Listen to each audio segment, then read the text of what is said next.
இன்றைய புனிதர்கள் புனித திமோத்தி மற்றும் தீத்து. திமோத்திவின் தந்தை புற இனத்தவராகவும் தாய் யூத குலத்தை சேர்ந்தவர்களுமாய் இருந்தார்கள்.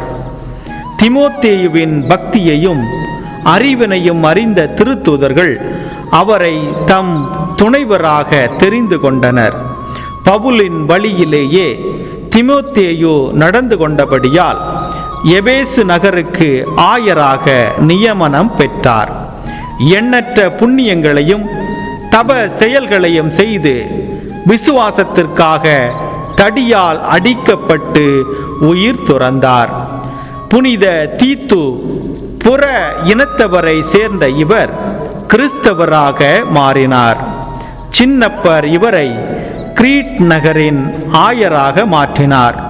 பின்பு இவரை சின்னப்பர் கொரிந்து நகருக்கு அங்குள்ள திருச்சபையை சீர்திருத்தும்படி அனுப்பினார்.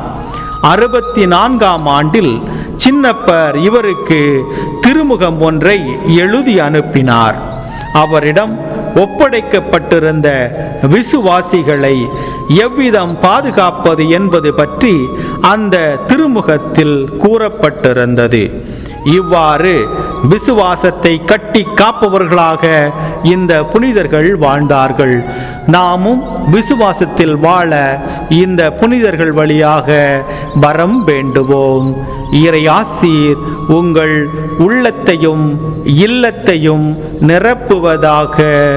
ஆமேன்.